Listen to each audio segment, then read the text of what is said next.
Another one here. The whole point of faith being the core of religion is that it has no proof. Otherwise, faith wouldn't be such a massive thing.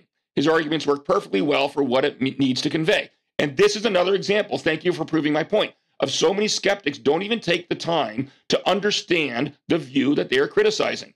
Let me make this abundantly clear, and I've said this on this show and otherwise other places many, many times. That is not what faith means. You, as a non-believer, do not get to tell believers what they mean by faith, any more than I, as a Christian, as a theist, get to tell you what you mean by atheism. That's a conversation for another day. I think some atheists tried to kind of smuggle agnosticism as atheism, but regardless, whatever your belief is what your belief is, and that's what we'll address when we're having conversations. All right? This is not what faith means. Faith does not mean belief in spite of a lack of evidence, or even belief contrary to evidence. Christian faith is faith in. All right? I give the example sometimes of my son when he was a toddler, he was very young. He would stand on the stairs and he would jump into my arms, right? Well, one time in particular, my back was turned and he was standing on the stairs, my back turned. All of a sudden, I just heard, "Daddy!" And I turned around and he's already in midair, right? He's already jumping toward me. Well, I caught him.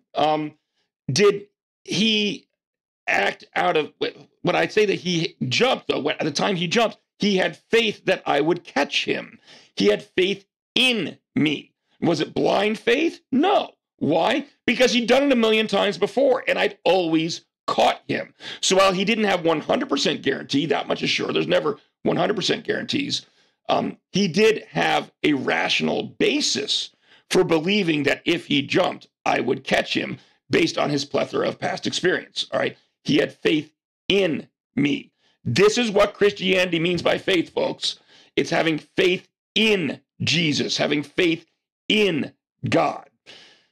God does give us enough evidence to support that faith.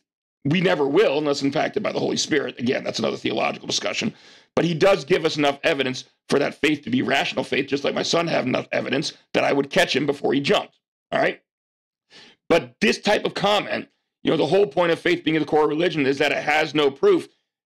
If by proof you mean evidence, that's just incorrect. You're just wrong. Stop saying that. I am now a Christian telling you, you are misrepresenting what the Christian view of faith is. All right? You are wrong. All right? Get over it. That is not true. Now, are there some pockets of Christianity that would, fideism, whatever, that would hold to that? Sure, there are some small pockets of it. I will concede that. The overwhelming majority of Christians, both today and historically, have not embraced that definition of faith.